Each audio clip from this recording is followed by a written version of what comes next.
The Crusades are not understood in Muslim world today very differently to the way they are understood in the Western academia and in the discourse of the Western elite class. Both talk of the Crusades as an aggressive war of conquest by Christian Europe against peaceful, innocent Muslims. One may ask, however, what were those Muslims doing in the Holy Land in the first place? Well, what happened is that Muhammad and his successors waged a series of wars of conquest, and in one such onslaught, in the fourth decade of the 7th century, the Holy Land, Palestine, Israel, was conquered by Muslims. And so when Seljuk Turks started interfering with the ability of Christian pilgrims to go to the Holy Land, to go to Jerusalem, and when their physical safety was no longer guaranteed, the Western Christians acted not only as reconquerors of a land that had been once theirs, they also acted as, quite rightly one might say, protectors of their holy places. Now, a defensive war in the case of the Muslims is even a war of conquest because they're obligated to spread Islam. But a land which had once been Muslim, in particular, must be reconquered, and the Jihad is the rightful name of that war of reconquest. So they could never accept the Crusader states in Antiochia and Jerusalem because they were Dar ul Harb reinstated into Darul Islam. And this is a contemporary aspect of the Israeli-Palestinian conflict, of which many Westerners are not fully aware. Exactly the same psychology that prompted Saladin and others to fight the Crusaders is now motivating Hamas.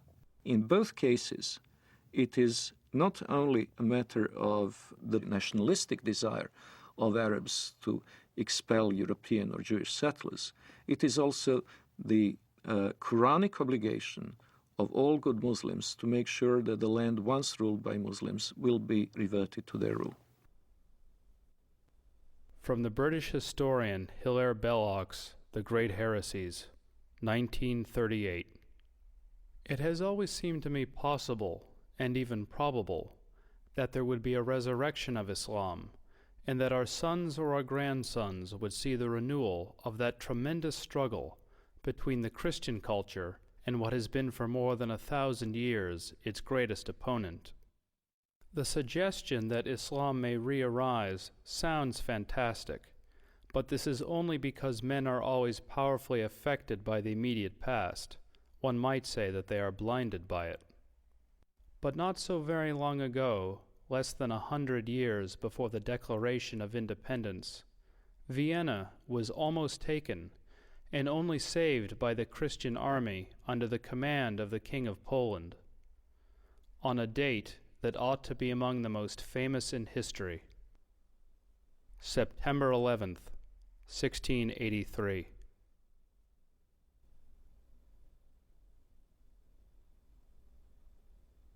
On September 11th, 1683, the siege of Vienna was broken.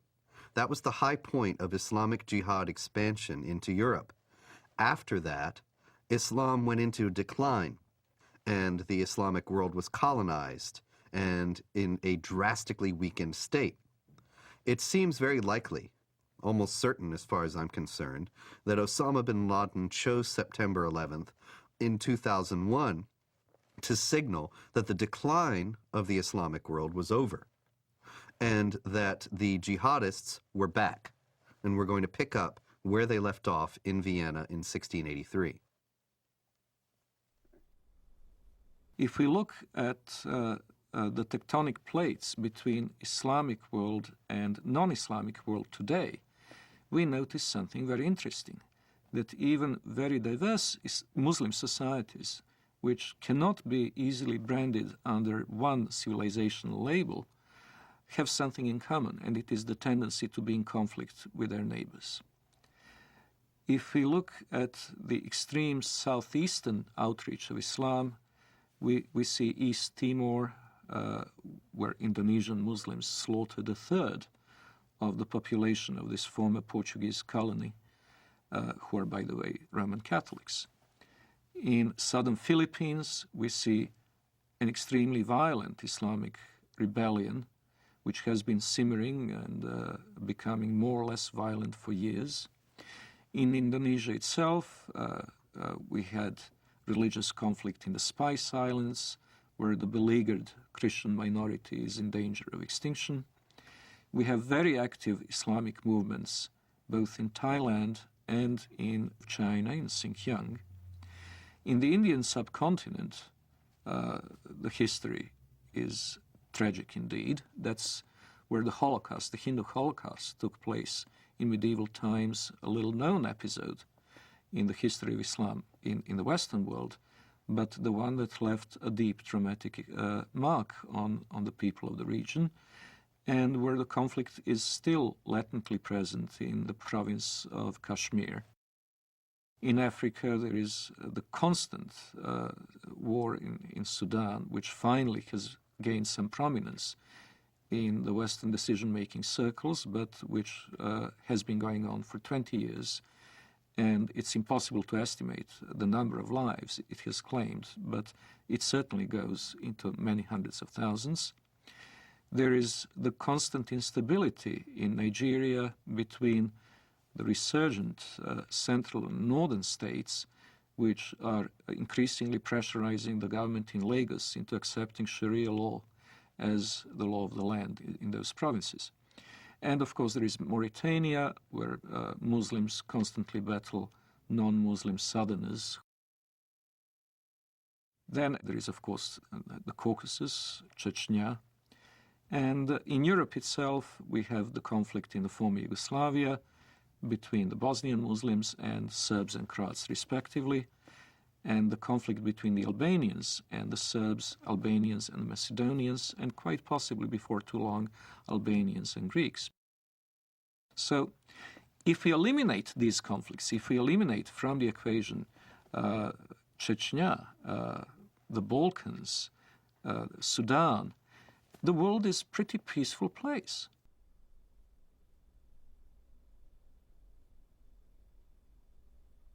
If we eliminate from the terrorist equation, terrorist acts carried out by the Muslims over the past 5 years, we would come to realize that the war on terror is unnecessary because terror is not a very big problem.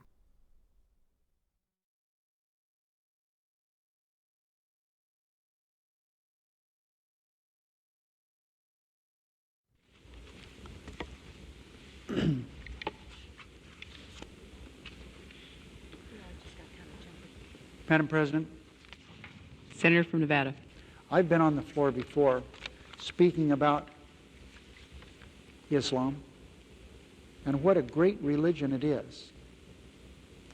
I've said before, and I repeat, that my wife's primary physicians are 2 members of the Islamic faith, her internist and the person that has performed surgery on her. I know them well, been in their homes, socialized with them, talked about very serious things with them. We've helped each other with family problems. I've been to the new mosque with them in Las Vegas. They're wonderful people with great families. And I've come to realize that Islam is a good religion. It's a good way of life. People have a good health code, as their religion dictates, and they have great spiritual values, as their religion dictates. And it's too bad that there are some people, misdirected people around the world, trying to take away from this very fine religion. I believe that they cannot give this religion a bad name. I think that the power of this religion and the power of the people in this religion will overcome these evil people who are using this fine religion to do bad things to innocent people.